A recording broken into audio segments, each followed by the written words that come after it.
I'm a cultural rights advocate. I'm an attorney. I work at Safe Street Strong Communities.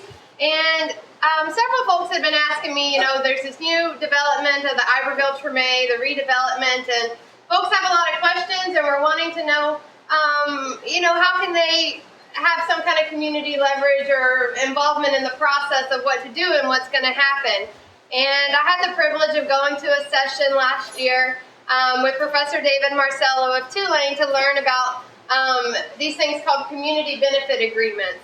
And people asking different questions, and in my work in the cultural community, we thought it would be good to have a session to bring people together to talk about what a community benefits agreement is, what it isn't, and is this something that as a community we would want to come together on and organize around and to negotiate some kind of power in this process. And so we came together today here at the Candlelight Lounge to have this conversation. And so we're grateful to Professor David Marcello of Tulane University for sharing his time and volunteering his time to be here with us today. He's one of the national experts on community benefits agreements. He's the director of the Tulane University Public Law Center and has helped our community for decades. He's a native of Louisiana and has been really involved in lots of great things in the city and working with the community. I was thinking before, his presentation is about 20 minutes long. It's a PowerPoint presentation, and then it'll follow with a question and answer session for any questions that any of you have to get a better understanding of it. David is an attorney, and sometimes attorneys speak in legalese. So if you don't understand something, please raise your hand, stop him, ask questions, tell him to slow down or explain something. If different acronyms are used that you don't remember, feel free to ask in the presentation. But if you have a question about content, please save it till the end. And so maybe we can go around and introduce ourselves. But before that, feel free to make yourself comfortable here. Miss Chinese, we want to thank her for allowing us to be in this space today and for opening up the candlelight to us. If you're on the edge, you may not be able to see Professor Marcello's presentation, so you're welcome to have some seats up here. There's food over there, help yourself, and the restrooms over to the back on the left. So maybe I'm going to pass around a sign-in sheet, so if you could kindly give your name and email address and phone number so we can just stay in touch with you about any future developments or conversations around this idea. And maybe we can start with you, Elizabeth, and we'll just go around. You can say your name and any affiliation that you may want to say or why you're here. My name is Elizabeth Cook. I'm a native Louisianian. I've grown up in the New Orleans area and lived here most of my life. And I'm affiliated with Occupy NOLA. And I'm here because I'm concerned about the demolition of low-income housing and the displacement of low-income residents. That's why I'm here. Thank you. My name is Ben Gordon. I'm with several groups. The main one is Pax Christi, the National Catholic Peace Organization. It's a guns versus butter, always questioning why we go to war. And as many of you know, our military budget is so high right now, it's ridiculous. And looking for peaceful ways to end these wars. I also work with Advocates for Louisiana Public Health. I was a respiratory therapist at Charity for years, starting in 1982 after I graduated school. But I left out of anger when they closed Charity. If any of you read the Hillary report, they could have reopened Charity, but there were other people who had other interests in mind. They could have rebuilt Charity faster, quicker, and cheaper, but they didn't because of other motives. I won't go into that now. And that's it. Looks like it.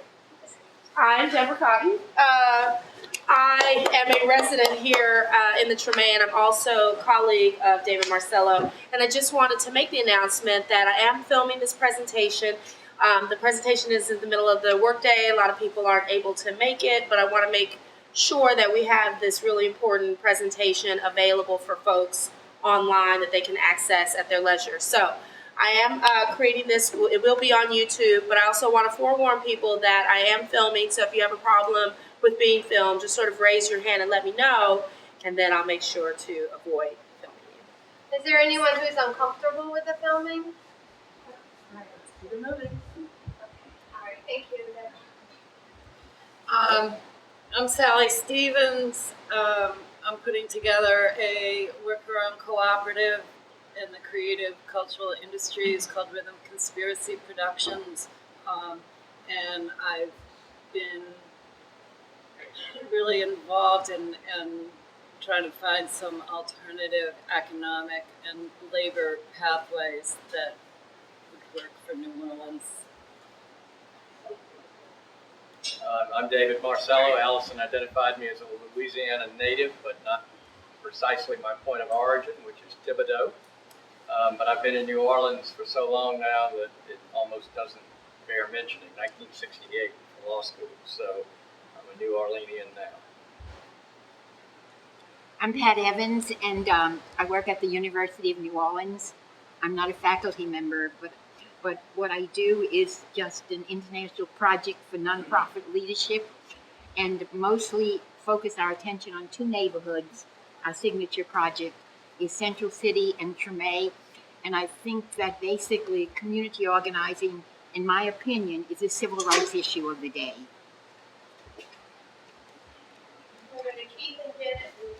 I'm Keith Butchell with the Committee for Better New Orleans. A lot of our work is around trying to create formal structures, permanent structures for civic engagement. So I'm really here to learn and observe and learn if there's any role for our work in helping this community deal with the Iberville situation. I'm Janet Hayes in New Orleans, advocating for human rights, justice for the last few years. I'm Charles Silver, and I'm a freelance doctor in Victoria.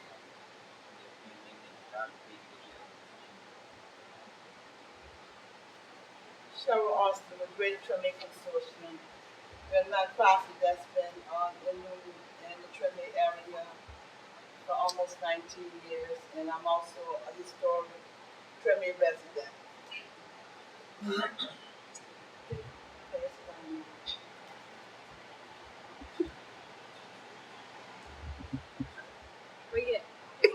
Hi, I'm Cherie Vincent Nelson. I am a native New Orleanian. My company is Virtuous Executive / Logistics Services. I am a guest of Paula Peete, who is the Executive Director of Family Resource of New Orleans. Thank you for having me. Hi, I'm John Hankins. I'm Executive Director of the New Orleans African American Museum, and we are a neighbor here in historic Treme, and very interested in all forms of community engagement, and we are making the museum available to the community for community expression. Hey, I'm Allison Reinhardt. I'm a co-founder and director for the Roots of Music, and I'm here today to just learn more about the CBA. Hello, my name is Mark Johnson. I'm Executive Director and founder of Brotherhood Incorporated. We're located here in the Treme, and I'm a lifelong resident of Treme. And we work on several projects, but we deal with health disparities in the community.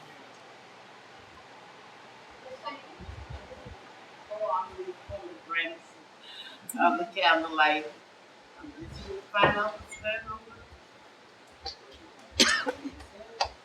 Great. Thank you everyone for coming. I know it's in the middle of the day. We had done we took a poll to see what day and time worked best for most people, and we put 30 or 40 dates out there, and this was the date and time. And we invited the folks from the Iberville and their representatives, as well as Treme folks and people who represent different nonprofits and different contingencies. So we hope with the filming of this that this can reach a broader audience as well, and the information about this can get out to all those who would be affected by the development and who want to make sure their voice is heard in it. So with that, David will go ahead and do the PowerPoint, and then we'll have a Q&A session afterwards. Well, thank you, Allison, for bringing everybody together. Thanks to all of you for coming out on Thursday afternoon. Happily, it's not raining on really cold, so there's that to be thankful for. Community benefit agreements, which is what that acronym CBA stands for, are a relatively new phenomenon, certainly new in New Orleans. They've been happening in other cities around the country. But about 3 or 4 years ago, the Public Law Center, working with groups in the Central City area, tried to do a community benefits agreement. And after about a year and a half of hard work by a lot of people, it came up short. And the conclusion at the end of that process was that you need to lay an information base before you try to implement one of these relatively new devices. So about a year ago, we had a symposium in Dillard, and the remarks that I'm giving today are essentially that PowerPoint. And I hope that help break down the unfamiliarity of CBAs. So it's advisedly titled CBA Overview, what they are and what they aren't. There's a lot of confusion about what is or is not a CBA. So let's start with that fundamental question, what is a community benefits agreement? And the answer is really pretty straightforward. It is an enforceable contract directly negotiated between a developer and a community benefits coalition representing the interests of the community. So it's real simple to tell whether or not you've got a CBA. If you do, you have an enforceable agreement between a developer and a community benefits coalition. So there are a lot of agreements that float around development in the community. Let's take a look and compare CBAs with one of those types of agreements, which is a public-private partnership agreement. So how do these two compare? Well, the public-private partnership agreement, which you see represented on the left side of the triangle, is typically a negotiated document between a private developer and the city. It might address itself to infrastructure improvements. You know, if the developer needs new streets or parking, public parking to accommodate the development, the city might agree to spend that money in that neighborhood in order to accomplish that, to induce the developer to come. The developer might need tax breaks, which again can involve dealing with the city. The most important point that I would make about a public-private partnership agreement is that it is what lawyers call a bilateral negotiation. It takes place between two parties, a developer and the city. They typically don't take place on the public record. The public sees that document when it shows up as a 267-page instrument dropped on the desks of city council members, and we're all invited to come to a public hearing and be heard from on it. Well, good luck with that in terms of having any meaningful impact on the details of that document, which has been negotiated to a fine point over months of dialogue between a city and a developer. So, for good or for ill, that is my perception of what is a PPP, or public-private partnership. Compare the community benefits agreement. Again, it is a negotiation with a developer. It is conducted by CBC, or Community Benefits Coalition. I'll talk in a minute in a little more depth about what is a CBC, but its essential characteristic is that it should be representative, broadly representative of the interests of the particular community that is going to be impacted by the development. And it is, again, a development that results in the production of a document, a contract, a legally enforceable instrument that can go to court, if need be, in order to enforce the commitments made in it. So the two-way negotiation between the developer and the Community Benefits Coalition is all about trying to bring benefits to the community. Where did these things come from? Well, the granddaddy of community benefit agreements was created in response to the Staples Center expansion. You know, we see the Staples Center when they're broadcasting a sports event, and that initial project had quite a significant impact in the neighborhood where it was put. But there was no community input on the original Staples Center project. It created traffic congestion, parking problems. It took certain recreational areas that children might have had access to out of play because it became part of the concrete parking areas that developed. So when the two wealthy developers Rupert Murdoch, I think, and another one whose name I'm blanking on, Philip Anschluss, said, well, you know, we're going to bring a further benefit to the city of Los Angeles. We're going to expand the Staples Center. The community rose up and said, we want to be heard from. We don't want to have a second instance of a project that has a gigantic impact in our neighborhood, and we've had no actual input on it. So that was arguably the very first and certainly the most substantial CBA in the country. So what types of benefits do community benefit agreements typically provide to communities? A very frequently seen one is a commitment to local and minority hiring. And it bears mentioning that when a developer makes a commitment to hire locally, those dollars are going to be going back into the community where this expensive development is located. So I'm comfortable in saying that developers and neighborhood residents have a shared interest in creating strong communities. You wouldn't want to put one of your most valuable assets into a neighborhood that was going to deteriorate around it. So to the extent that developers and residents can get in harness together to strengthen the neighborhood out and about beyond the confines of the development, that is a good thing. In addition to the commitments on hiring, there is also ideally a commitment to pay a living wage and benefits. There are sometimes to be seen educational partnerships between developers and community schools. You know, if you're building a Home Depot or a Walmart or some other enterprise, maybe you ought to make a commitment to a local high school that students who come in and work on a period throughout their high school education maybe get a preferred hiring opportunity if their choice is to go directly into the workforce and not on to further education. So that third bullet point is all about workforce development, and ideally about developing that workforce in the neighborhood where the development is going to be located. You might negotiate with a developer for physical improvements to open spaces, parks, and playgrounds. Maybe you want to have an area where children can play on a jungle gym and senior citizens have access to a walking path or a center of some sort. That's the type of experience that a developer could legitimately be called upon to cover as a part of the community benefits agreement. Affordable housing and rehabilitation of the existing housing stock are another potential benefit that can be negotiated, and I've already mentioned senior centers and child care facilities. So, the Community Benefits Coalition, or CBC, seeks community benefits. There is a reason why community is in bold, and that is because the benefits have to be of value to the community as a whole. The CBC negotiating team represents the interests of the entire community affected by a proposed development. So, what does a CBC look like, and what does a negotiating team look like? Well, the CBC might consist of 50 or 20 or more neighborhood organizations that have come together and said, we want to be heard from in connection with this big project.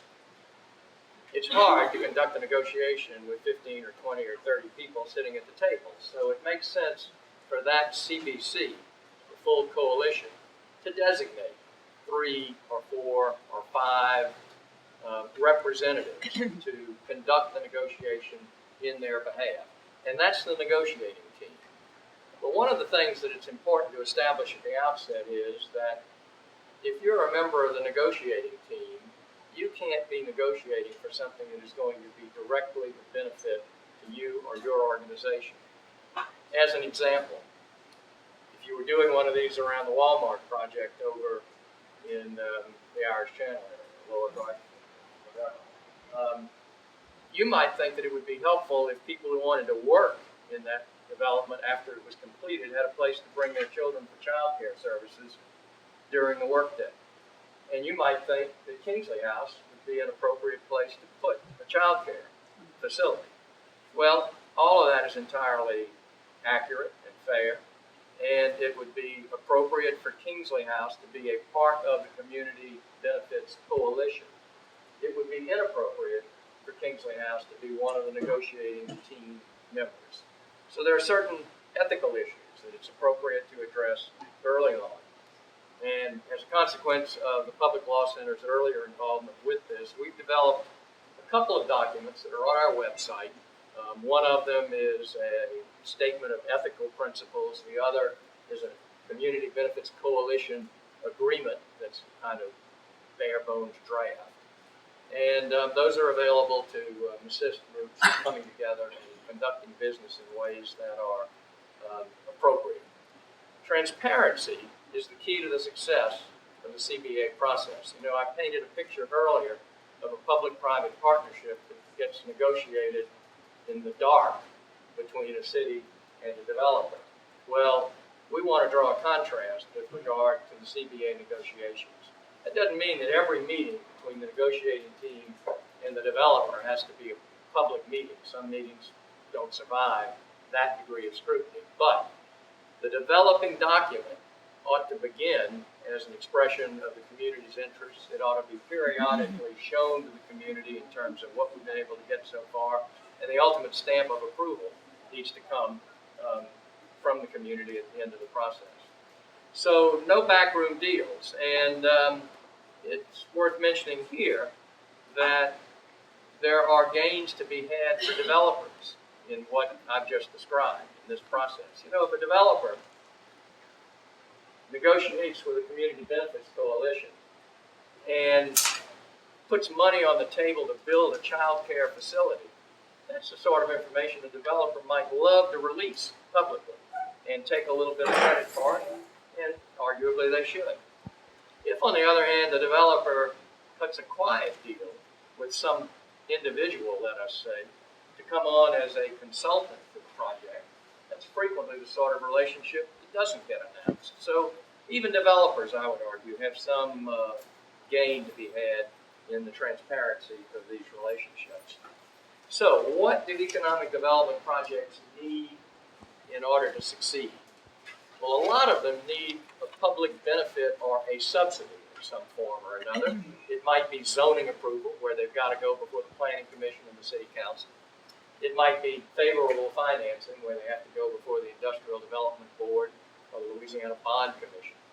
It might be infrastructure improvements, as we said earlier, where they need to get a commitment of streets and sidewalks and public parking development.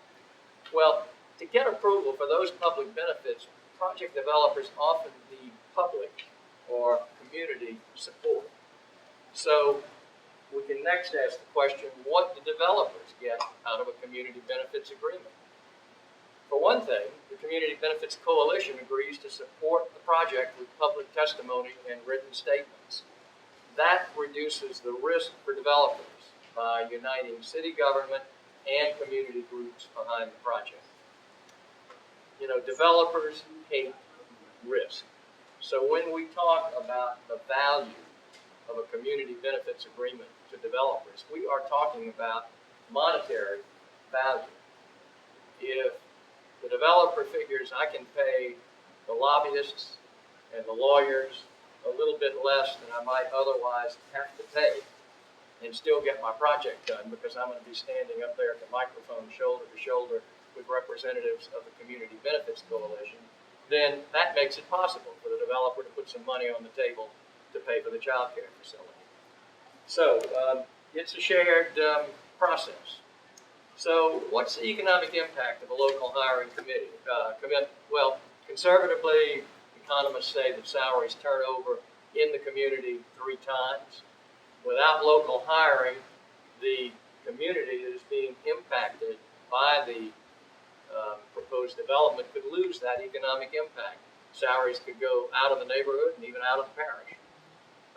So developers and neighborhoods benefit from stronger neighborhoods where expensive investments are located, a point that I made earlier. So we've talked a lot about what a CBA is, and the most fundamental description of it is an enforceable contract between a developer and a community benefits coalition. Let's spend a little time talking about what a CBA is not. CBAs are no answer to the NIMBY problem. Not in my backyard. You know, if you are unalterably opposed to a project, you are not interested in being part of a CBA negotiation. Your goal is to kill the project And community benefits only happen if the project goes forward. You know, it's only if the developer and the community get onto the same page about we support the project and the developers support these various community benefits for us. So CBAs do facilitate development, and that in turn delivers benefits for the community. Here's something else CBAs are not. They are not new taxes, and they are not tax breaks. You know, sometimes developers will go to the microphone and they'll talk about all of the revenue we're going to bring into this community because we're going to generate more new taxes on this expensive piece of property. Well, that's a fair comment, but the point is that those taxes are items that most often derive from the public-private partnership, not from the CBA. I mean, in many instances, the developer is looking for a tax break, which is to say, you know, since we're going to take a plot of ground that's got nothing on it and might be assessed at X dollars, and we're going to build an expensive development on it, and now it's going to be subject to real estate taxes that go up to, you know, Y humongous payments, that, you know, we ought to be able to take that extra revenue and plow it back into some of the costs of servicing the development of our project. They make that argument not to the community, but to the city when they're asking for a public-private partnership. So, big distinction between new taxes and tax breaks, which might be embodied in a PPP. And on the other hand, a CBA, which is a private agreement between the developer and a community coalition. The last item that CBAs are not is they are not a citizen participation plan or a neighborhood participation plan. You know, when we tried to do our CBA a few years ago, we didn't have the benefit of a CPP or an NPP. We didn't wind up with a CBA, but I don't think that was a factor of the lack of those systems. That was a factor of having a lot of resistance within city government to getting the CBA agreement across the finish line. So you can negotiate CBAs independently of formal public participation programs. You can have successful CBA negotiations with or without a CPP or an NPP. And the point I made almost a year ago, and still make, unfortunately, because we've seen no resolution of it, is that CPPs and NPPs are a worthy subject for discussion at a symposium all their own. But again, CPP and NPP are not CBAs. And one last thing that CBAs are not, and that is they are not inward looking, they are focused outward on benefits. You know, we've always had negotiations that neighborhoods made with people who were asking for zoning changes. And those negotiations have frequently revolved around internal characteristics. Maybe you wanted to have lighting in the project that shone down and inside rather than out into the neighborhood. Maybe you wanted to have landscaping so that the parking areas didn't look quite so barren and hot in the summer. You know, those are useful improvements, but they are improvements that are focused internally to the project. The external focus of CBAs is the new feature.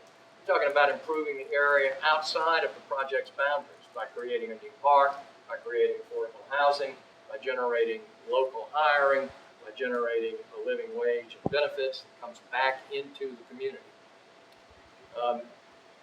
The other characteristic of CBAs is that they allow neighborhood representatives to represent themselves. You don't have to rely on government to protect your interests. CBAs are a powerful community empowerment device. So here's a question. How could city and state government support community benefit agreements? Well, early notice is one of the most important considerations. If we get information early to community coalitions about proposed developments, that is pure gold. Because you can't negotiate a successful CBA after all the big decisions have been made. You've got to get in early. You know, city and state officials can encourage developers to enter into good faith negotiations with responsible community coalitions. We did a case study a year ago of a Wilmington, Delaware CBA that just went wonderfully cooperatively, and it had a lot to do with the fact that the council member, Hanifa Shabazz, told the developer, you need to deal with the South Bridge Improvement Association and the developer did. So public officials can do an awful lot to help the CBA process. What they shouldn't do is try to meddle in it, undo it. You know, tell the developer, talk to the community, and then back off and respect the negotiating process and honor the community coalition's agreement. You don't want to see a competitive situation arise where the community is competing for certain benefits and the control of that negotiating process, and you've got a public official who likes the idea of dispensing those benefits himself or herself. So it's a challenge. The other thing you can do is that you can fold CBAs into the public-private partnership agreement. Now, I made a big point at the outset, these are separate documents. They are and they should be. But when it gets down to enforcement, if you can fold into the public-private partnership agreement a commitment that the city will join with the community in enforcing the CBA, that's a plus. That's valuable. So there are a lot of ways in which city and state government can support CBAs. So here's a general question that I posed last year, and that is, why should we support CBAs? Fairness. You know, neighborhood residents affected by a project really ought to enjoy some of the benefits from its presence in their area. Economic development. Increasing the earnings by area residents through a living wage and local hiring is going to roll over into the support of local small businesses. I mean, it's not necessary to think of CBAs as exclusively beneficial to communities. They're also beneficial to the small businesses that are the lifeblood of communities. As long as public officials and economic development folk think about CBAs as a speed bump that makes it more difficult for them to bring a big developer to town, you know, this effort to promote CBAs is going to falter. And then finally, CBAs work. I mean, it is just better from the standpoint of this whole process when developers in the community can get to a place of shared agreement. It just works better when you're dealing collaboratively rather than in conflict. So, here's a good question to ask city officials. How do you define economic development? Yes, it's about recruiting new business to come to the community, but it is also about developing the personal economy of people who work in those projects by having good wages and benefits. It's also about supporting local small business that those workers are going to do because they live in that community. We talked about workforce development earlier, giving a hiring preference to high school graduates, building workforce development into the CBA system, and of course, sustaining stable neighborhoods. So, our recommendation in this post-Katrina era would be that we consider all options to rebuild. Community benefit agreements are a solution to some of the challenges that we're facing in renewing the community. Government can't solve the problem on its own. We've got to put private sector resources into the picture, but they need to be private sector resources that are also providing direct, tangible, contractually enforceable benefits to the community. So CBAs create a partnership among the public, private sector, and community resources. Just to summarize again some of what I've talked about, community benefit agreements reduce the risk for developers. They revitalize local businesses by providing an income stream for area residents. They create partnerships that work collaboratively among developers, city government, and community groups. They provide benefits to communities directly impacted by proposed development. You know, not every impact of a development on a community is a positive development. Some of them can be damaging to the fabric of a neighborhood. Community benefits will help to redress that problem. So CBAs are an innovative recovery strategy. They are worthy of consideration. That's about as much as I had to do with regard to a presentation. I'd be happy to generate some discussion about it. Take questions, hear people's views.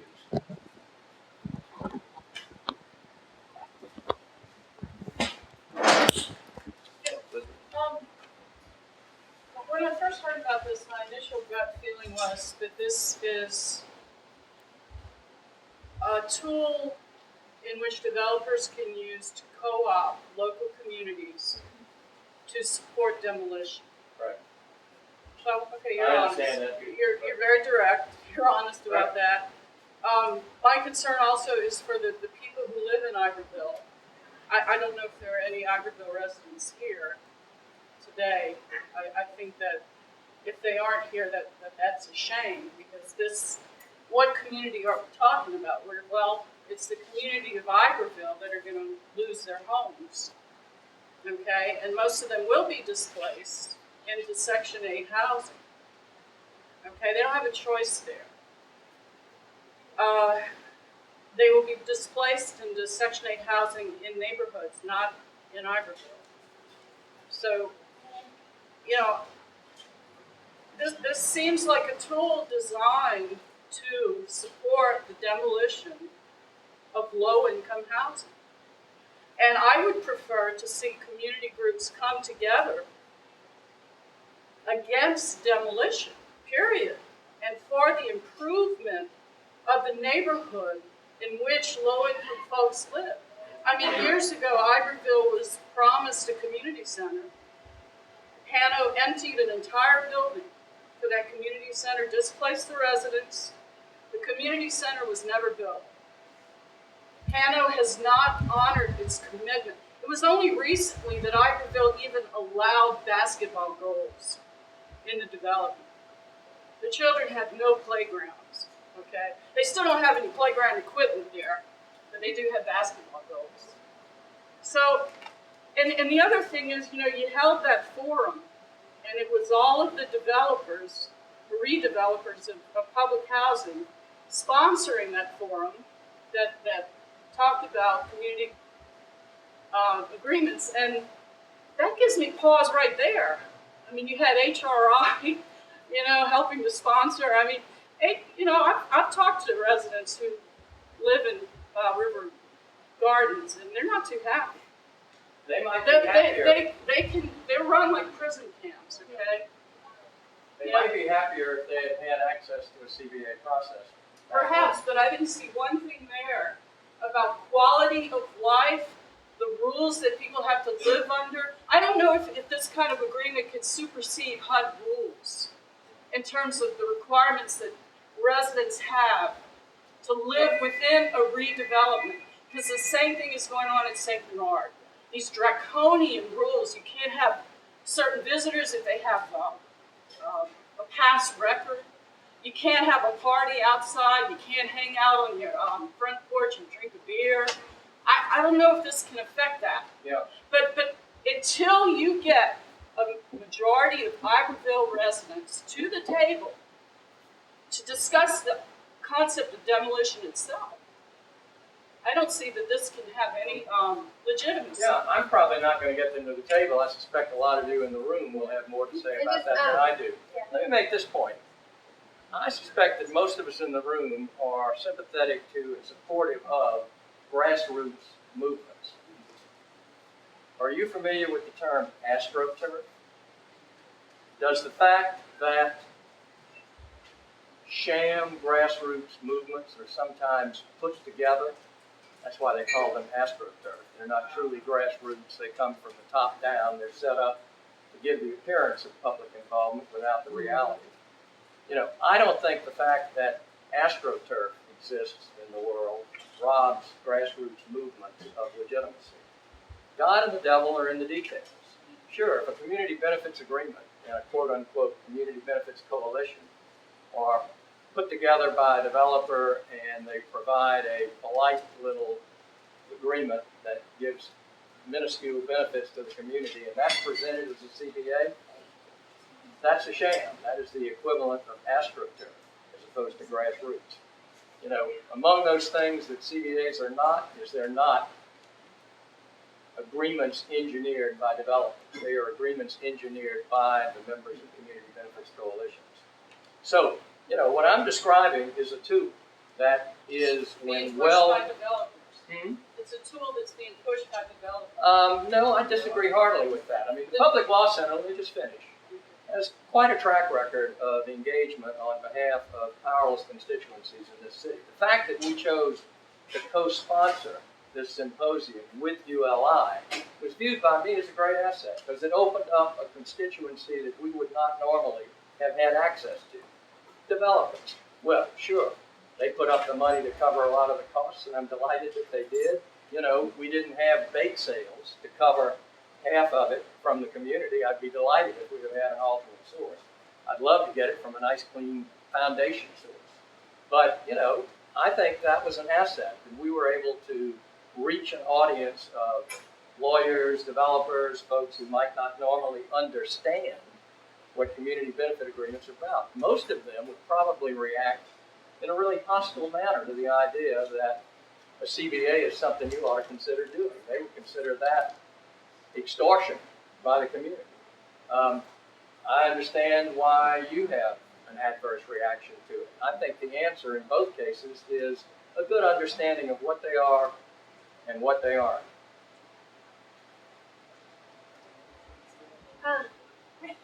Time real quick.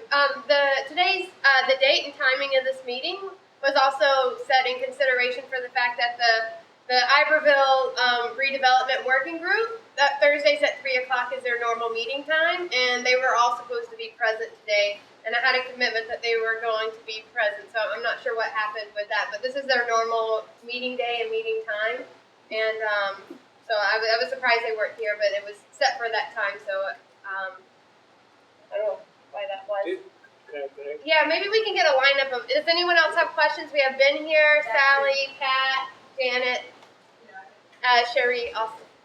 Okay. Just to bounce off, do they usually meet here? No, they meet in the Iberville. Oh, they do? Yeah. Maybe you could do a preservation in the Iberville development itself.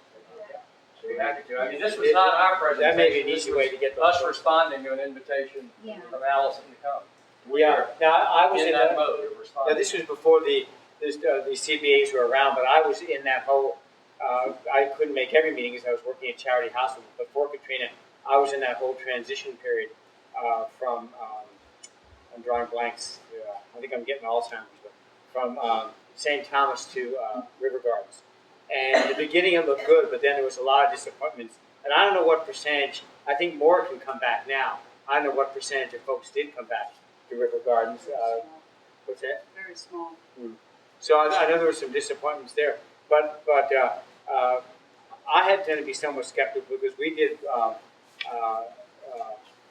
surveys of people.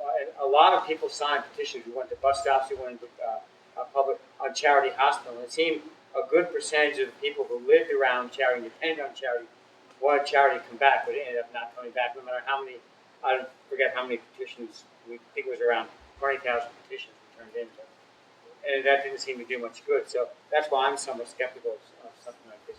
Yeah, well, I share your opinion about Charity. I've been part of, the effort to develop alternatives to what is now apparent. So say it again, you're part of an effort to develop an alternative scenario there as opposed to what's now. To Charity Hospital? Yeah, I mean, I did a presentation not on CBAs, but on the state of expropriation law in Louisiana for a group that Mary Howell. Mary Howell, yeah. On it throughout. So a lot of assumptions that fly around that aren't all well founded. On the slide, what do developers get out of community benefits agreement? The last point is developers more reliably get needed public subsidies and government approvals, which is kind of they've never had a problem getting that stuff here with or without. So, where is the incentive for them to really, agree to a community benefits agreement when, they really have never had a need to deal with the community, and they've still gotten all over a lot. And have there been community benefit agreements where the community, where there's an insertion in terms of allowable tax abatements or TIFs? Because, it was a TIF that, $28 million TIF for Walmart at River Gardens, and then, I think it was good $30 million that there in Salazar got at the CJP in terms of a tax abatement from the Industrial Development Board. And the Industrial Development Board held off as long as they could, because they really didn't, my impression from what I heard was that they didn't really want to grant them that tax abatement, but Baron Salazar had already demolished it, and they weren't going to put a shovel in the ground until they got their $30 million tax abatement. So, I mean, do you know community benefit agreements where those kinds of issues have been addressed? CBAs. David, pardon me, could you kill the lights that I can better? Sure, how do we do that? CBAs have been most powerful in communities where labor is a strong movement. That used to be the case in Louisiana, and has been for some decades, I suppose. Because it's labor that frequently fuels the discussion about living wages and benefits and local hiring and workforce development. We've probably all been disappointed on more than one occasion at the failure of a community movement to exercise enough clout to stop a project that we thought would be deleterious to the community. And Ben just described one. Should our response to that disappointment be to sort of throw up our hands in disgust and walk away? The fact that you've all turned out on this afternoon suggests that that's not a view. So let me say that I think community benefits coalitions strengthen the power of communities. You know, sometimes communities fall apart in what they're trying to accomplish because they don't speak with a single voice, because there are lots of different people who have lots of different views about how they think a project ought to go down. One of the things that the CBC does is to bring people together in an orderly process before the tough negotiating and the public presentations take place. So CBCs and community benefit agreement negotiations strengthen communities and put real value on the table in terms of a developer's need to have the support of a community to get a project done. As long as communities are fragmented, then developers can disparage take their advantage clout. of that Exactly fragmentation. right. Yeah. Exactly right. I'm just, what I'm asking though is, do you know of any CBAs in any other place where those particular issues were addressed? And also the other issues in terms of the public money, the federal money that comes down afterwards in terms of social services and job training. Because, I mean, I know that the CJP, or Urban Strategies, which is Baron Salazar's nonprofit, just got $1 million for social services and job training, and nobody's hearing about, what they're doing with that money. I mean, it seems like everybody's unaware of it. You will find on our website a summary of 100 community benefit agreements that have been done around the country, usually a 1 or 2 page summary.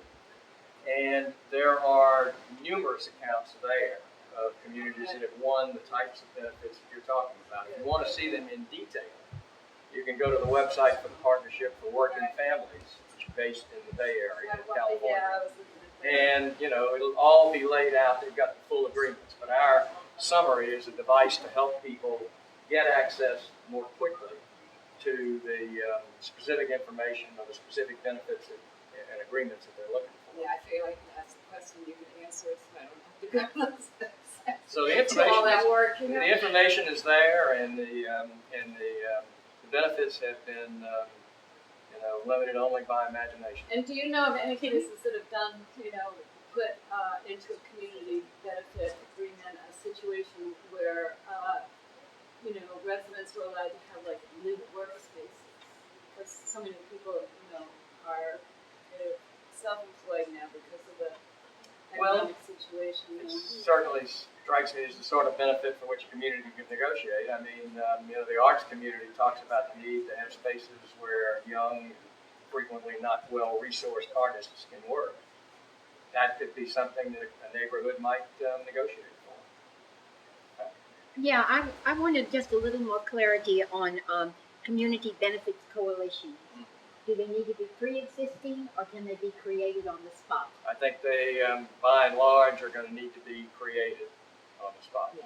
So if we wanted this to happen, which is the essence of having something in a neighborhood, they can be created on the spot. Yes. David, I got a The sooner the better. quick question for you. You kind of referenced the community benefit coalitions bring together groups or neighborhood groups within an area, can just individual residents also be part of the coalition? That would be a subject for discussion among the members of the coalition. I would think they could be, but again, that's something that the members of the group would have to decide.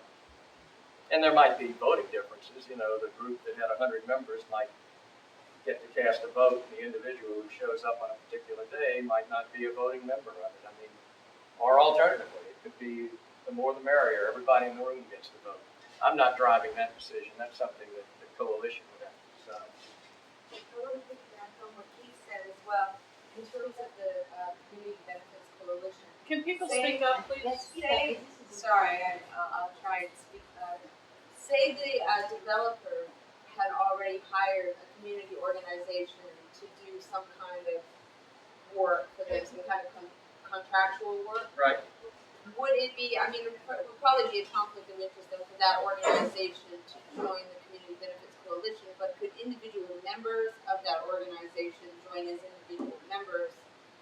Well, again, I think it's a question for the coalition to decide. On the face of it, I wouldn't race to embrace an organization that was contractually committed to the developer, because I would want somebody whose commitment is primarily to the community. And so just by posing the fact situation, you raised a serious question in most minds, I'm sure, about that degree of commitment. You know, are there particular individuals who are part of that group who you think would be a real plus in terms of the coalition? You know, maybe there's an architect or somebody who's an accountant good with running numbers, and that particular skill set could be useful to advancing the work of the coalition.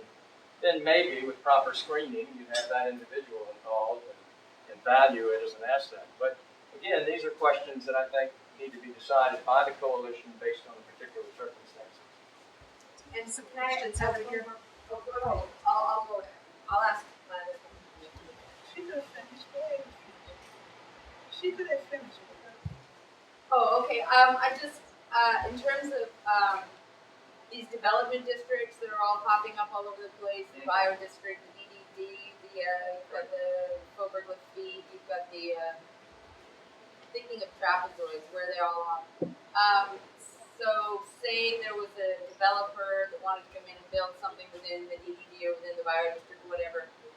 Is there any way that the district would have some kind of veto over the developer in terms of community signing an agreement with the community benefits coalition?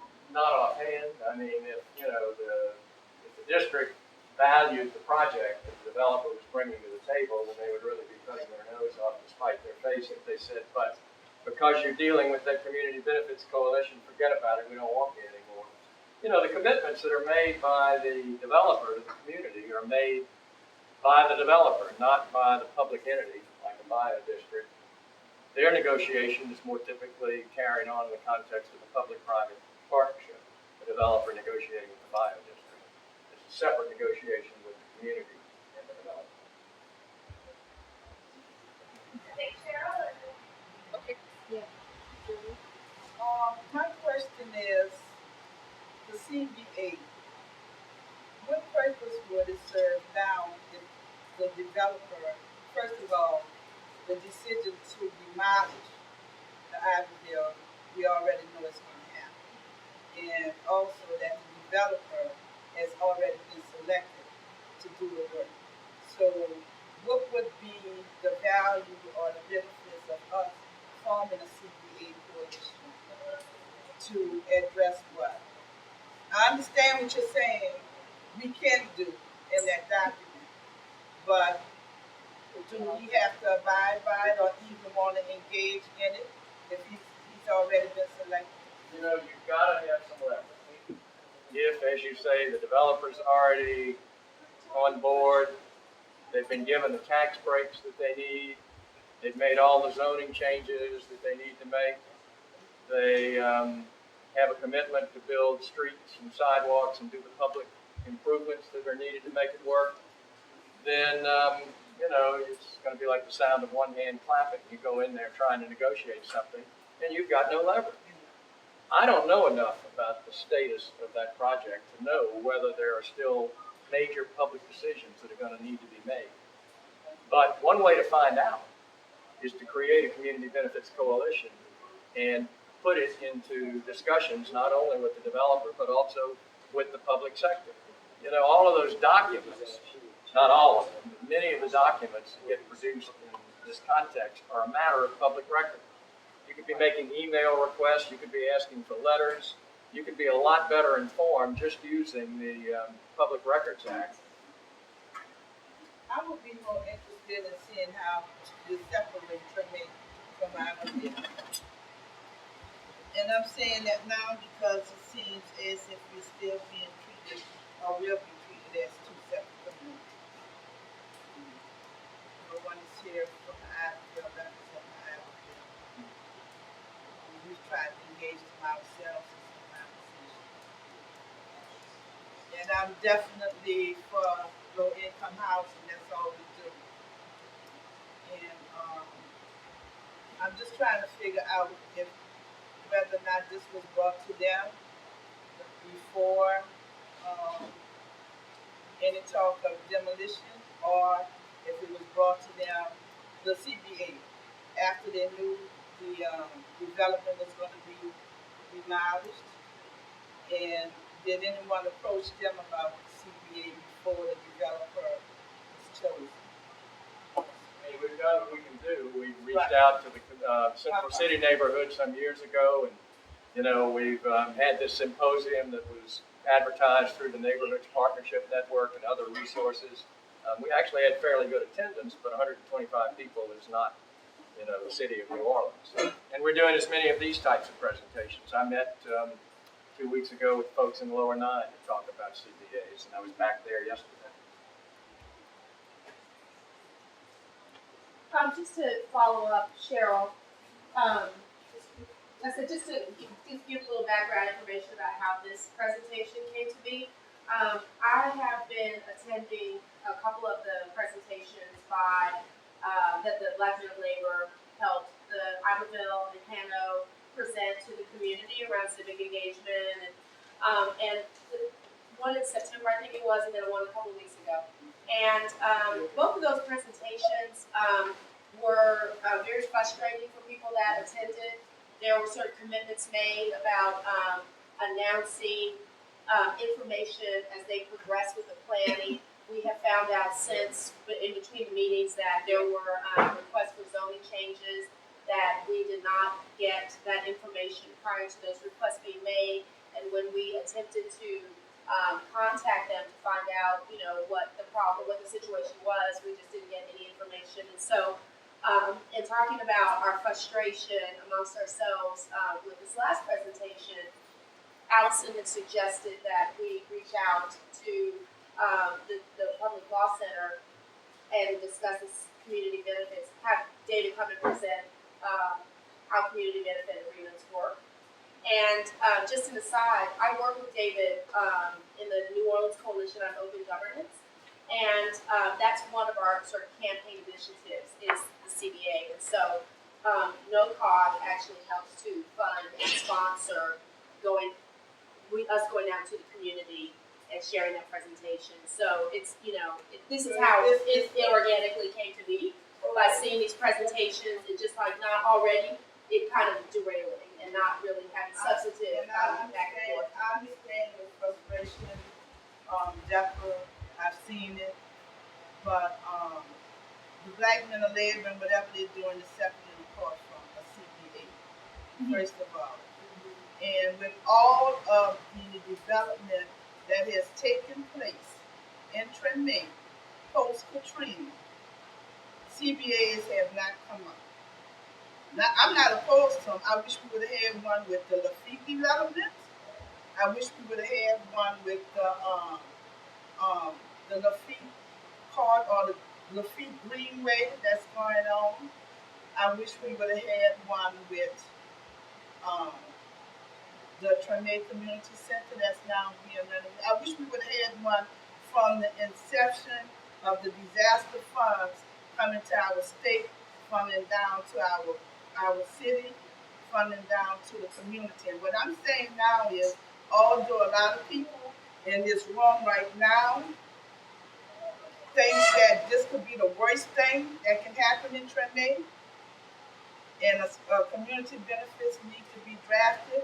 I'm thinking right now where I've been for almost 40 years, it may be the best thing if it's going to open up economic development for the people that lives here, if it's going to help our kids go to better schools, if it's going to help us be safe or feel safer. I always feel safe because I live here, but if it's going to help others feel safe, if it's going to bring more tourists to this establishment that can flourish and maybe open up another business, if it's going to open up some of the corner stores of buildings that's closed now, it may not be a bad thing. All I want to know is, are we at the point of negotiation now, or has it passed this by? And as I said earlier, I certainly don't know, and I can't tell you. And it just depends to a considerable extent on how far advanced that project is. If it's already out of the gate and halfway around the track. Can I just put out a sense is being taken that since the developer made, well, he didn't make the announcement, but the Black Men of Labor made the announcement that they were going to be doing community engagement in Treme in Iberville.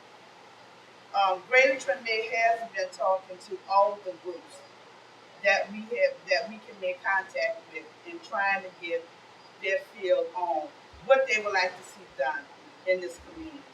And it's 30 years old. Everyone is saying the same thing. It has to do with Congo Square and Armstrong Park, housing, arts and culture, tourism, building wealth, and the removal of the I-10, whether or not that happens.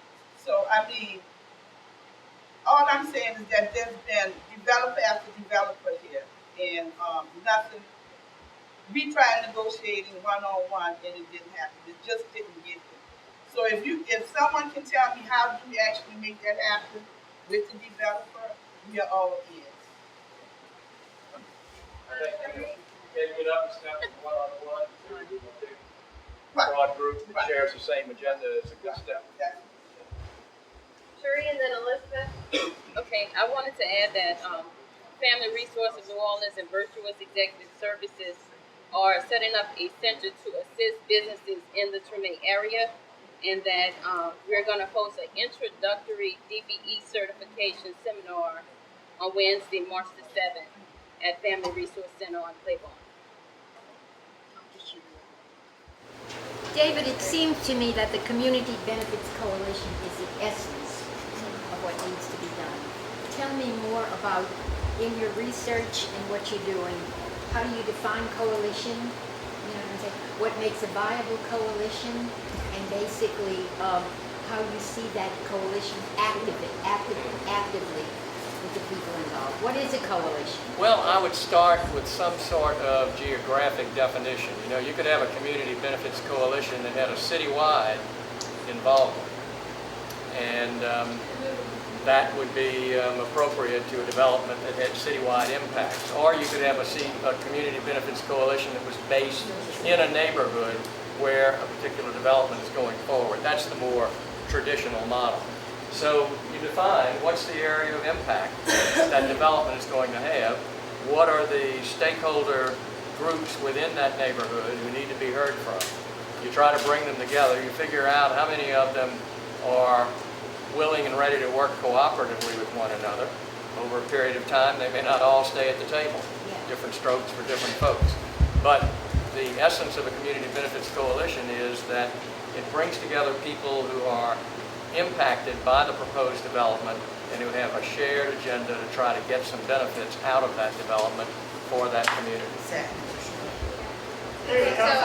there a structure that's involved there? Do you have to?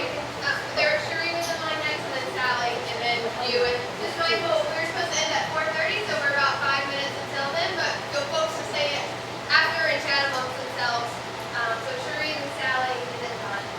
I just simply want to say that I think it's appropriate at this time what you're saying about the coalitions and the fact that the Family Resource Center is setting up opportunities for people out of this community to get DBA certified to help in whatever projects. That's all I was saying. I'm new to the group. They're getting certified. Yes, ma'am. John. Yes, ma'am. Yes, you know, and the light of what having a desire and the really crappy materials that were used by the developer, you know. And also, I would say, I'm looking at the CJP, that Bear and Salazar certainly, you know, increase their profits and decrease their costs by using a lot of really crappy materials. Do you know of any CBAs in which, you know, that issue has been addressed?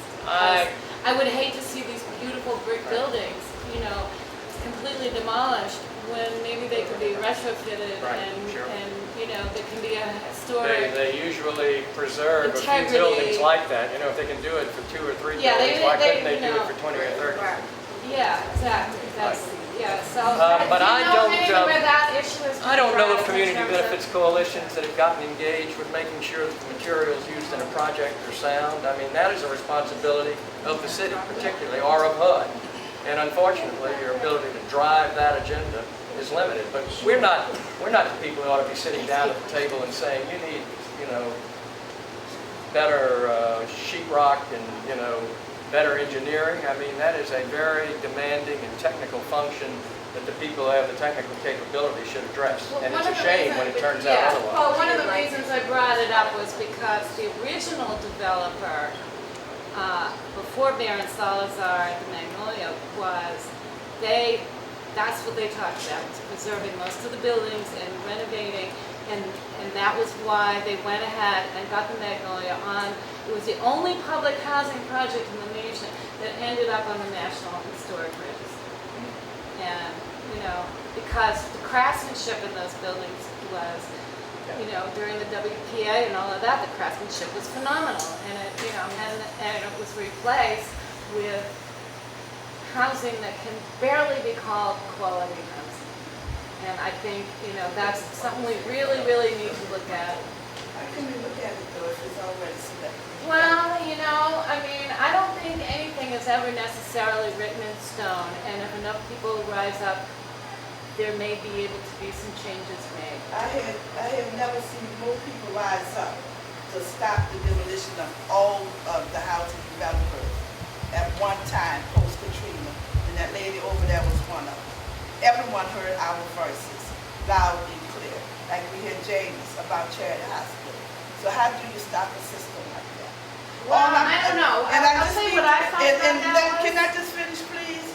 And I didn't mean to interrupt you, but we hear the same thing over and over in our community about buildings. What no one seems to get is Treme is about people. We could care less about the damn buildings. We need decent housing, okay? But it's about the people that resides in those buildings. And that's where our problem is coming in at. And how do they benefit from the destruction of those buildings? This is not the first time. This is like the third time right close to our neighborhood that we're being stumped upon.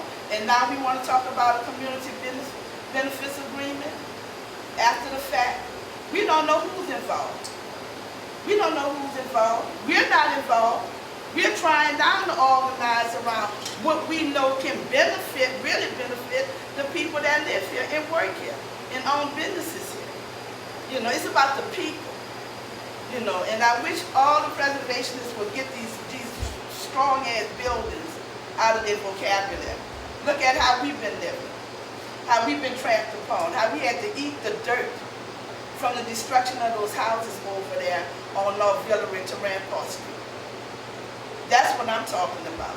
And so when people come into our neighborhood, they want to be do-gooders. They're speaking for this one, they're speaking for that one. I'm here to speak for me. And the organization that I represent. I'm just saying it because she's taping it. And I want it to be said. So when they view this, they'll know, no, we're not going to allow you all to just come here and stop us now when we just may have a chance of benefiting from the destruction of something. And I'm sorry if you all want the buildings there. We want economic development. We want our kids off the corner. We want better schools. We want your visitors when they come here to be able to walk in our neighborhood and not be afraid. All the other projects are going up, no one is benefiting. We are here to make sure that we do benefit from whatever happens over there. Thank you, Ms. Upstead. You done? We're really, we said we close at 4:30, so I guess we're done. And then, we'll close up and people can stay and chat afterwards. Done? David, I just wanted to ask about, follow up on Pat's question about the structure. Does the CBC require some type of a organizing document that people have to sign onto, and what does that look like? Well, I've actually got a copy here of what we have posted on our website. I strongly recommend, I think I have one tonight. I strongly recommend that the group does have a formal document saying, here's how we're going to interact, address itself to voting assumptions and so forth. It is on our website. Tell the name of the website, address. But, we had occasion to draft a document when we were doing that earlier process. And so that's what we posted that we thought would be helpful to others as they were trying to enter into it. I'll leave you a copy of it here. And anybody who's interested can find it on our website. If you Google the Public Law Center. Maybe give it to Cheryl. And also, folks, if you have not signed the sign-in sheet, please do. I'm going to be producing this video and all the documents that David has talked about in relationship to the CBAs. I'll be distributing links to that information, so please sign up for on the sign-in sheet so that you can get follow-up video and information about the CBAs. All right, thank you very much for coming. So, is